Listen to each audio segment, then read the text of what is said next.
Hello दोस्तों, welcome to this course. I am doctor Vijesh Jain. Friends, ये जो पहला टॉपिक है इसका नाम है बिहेवियरल मैनेजमेंट। दोस्तों देखिए, ऐसा होता है कि जब आप किसी भी ऑर्गेनाइजेशन को चला रहे हैं या उसमें काम कर रहे हैं या आप काम करना चाहते हैं, तो एज ए मैनेजर आपका काम क्या है? सबसे बड़ी बात है कि एज ए मैनेजर काम क्या है। तो जैसे एक इंजीनियर होता है, उसका काम होता है मशीनों से डील करना। आईटी वालों का काम होता है कंप्यूटर से डील करना। मैनेजर्स का काम क्या होता है? जो आप मैनेज कर रहे हैं या उसको ऑर्गेनाइजेशन को चला रहे हैं, उनका काम क्या होता है? उनका काम होता है लोगों से, जो इंसान है उनसे डील करना। उस ऑर्गेनाइजेशन में जो इंसान काम कर रहे हैं उनसे डील करना, ये सबसे ज्यादा इंपॉर्टेंट काम है किसी भी मैनेजर। तो जो भी आदमी अपने आप को एमबीए बोलता है कि मैंने मैनेजमेंट किया है, एमबीए हूँ मैं, ग्लोबल एमबीए हूँ या कोई भी तरह का एमबीए हूँ, या कोई भी मैंने मैनेजमेंट का कोर्स किया है, तो सबसे पहले उसको ये प्रूव करना होता है कि वो इंसानों से डील करना जानता है, उनको समझता है, उनके बिहेवियर को समझता है, और वो बिहेवियर कैसे काम करता है उसके बारे में उसको नॉलेज है। थ्योरीज ऑफ बिहेवियर क्या है, तो क्या चीज ऐसी है जो डिफाइन करती है कि अलग अलग भांति भांति के जो लोग हैं वो भांति भांति की तरीके से बिहेव करेंगे। आप देखिए 1924 से लेकर 1936 में कुछ स्टडीज हुई, एक्सपेरिमेंटल स्टडीज हुई, तो उसको हॉथॉर्न इफेक्ट बोलते हैं। चलिए अब हम थोड़ा सा मैस्लो थ्योरी के बारे में जरा डिटेल में बात करें, क्योंकि ये बड़ी पॉपुलर थ्योरी है और इंडस्ट्री में काफी यूज होती है ये वाली जो थ्योरी है। और इसको बड़े बड़े लीडर्स, मैनेजर्स इसको बड़े इंटरेस्ट से यूज करते हैं। काफी इसकी प्रैक्टिकल यूज है बिजनेस के अंदर में, और बिजनेस में जो वर्क प्लेसेज है उस पर काफी इसको रेफर किया जाता है। इस वाली थ्योरी थोड़ी इंपॉर्टेंट है ये। In spite of so many commonality among people, there are different personalities. ये जो लोग होते हैं उनकी पर्सनैलिटी अलग अलग टाइप की होती है। अब पर्सनैलिटी अगर अलग अलग टाइप की होती है, पहली बात तो क्यों होती है, उसका क्या कारण है? अगर होती है तो क्या उस पर्सनैलिटी की डिफरेंस की वजह से क्या इंसान, अलग अलग तरह के जो इंसान है अलग तरीके से बिहेव करेंगे? एक और तरीका है इंसान के ब्रेन को समझने का, उसकी पर्सनैलिटी को समझने का एक ये भी तरीका है।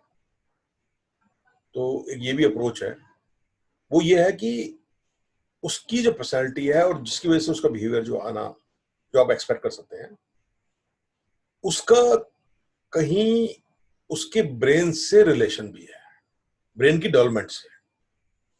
अब ब्रेन जो है ना बड़ा कॉम्प्लिकेटेड होता है। ब्रेन में काफी पोर्शन तो आपको पता ही नहीं है कि आप का जो अनकॉन्शियस माइंड है उसमें क्या चल रहा है, इंसान को पता ही नहीं होता।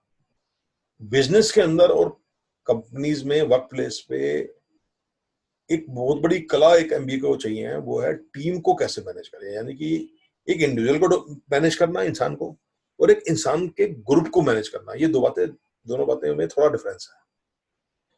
जो ग्रुप बिहेवियर होता है और जो इंसान का इंडिविजुअल बिहेवियर होता है, वो आपस में डिफरेंट होता है। एक इंसान जैसे अभी बिहेव कर रहा है ग्रुप में, वो हो सकता है डिफरेंट तरीके से बिहेव करे।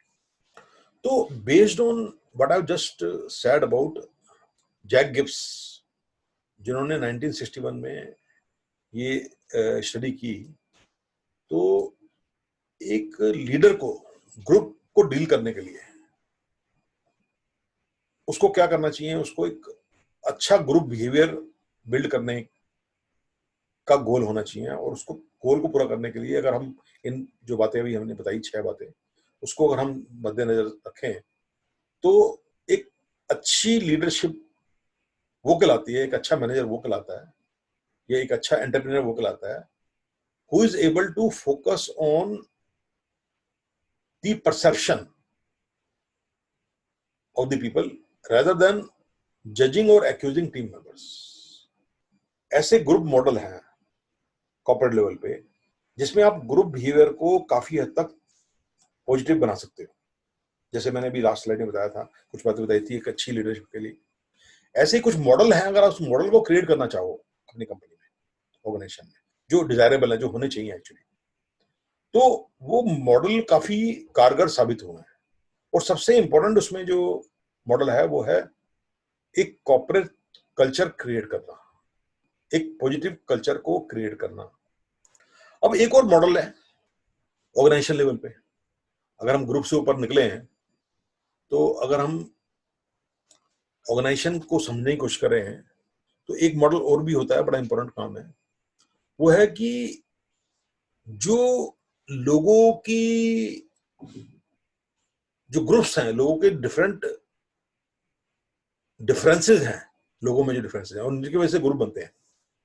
अब हम यहाँ पर्सनैलिटी की बात नहीं कर रहे, हम यहाँ बात कर रहे हैं जो ऊपरी डिफरेंसेस हैं, यानी कि जो एक डाइवर्सिटी है, यानी कि अब डाइवर्सिटी भी क्या है, it can be based on gender also, male female वाला डिफरेंस भी हो सकता है, और एजुकेटेड अनएजुकेटेड का डिफरेंस हो सकता है, skilled labour semi skilled labour हो सकती है, मैनेजर वर्कर की डिफरेंस हो सकता है।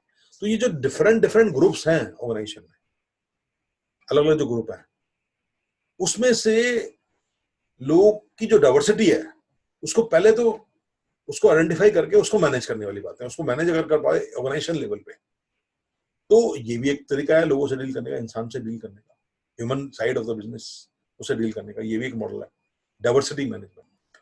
और फाइनली हम इस टॉपिक में जो डिस्कस करना चाह रहे हैं, वो हम डिस्कस करना चाह रहे हैं कि जो आर्टिफिशियल इंटेलिजेंस है, जो टेक्नोलॉजी इतनी एडवांस हो गई है, उस आर्टिफिशियल इंटेलिजेंस की वजह से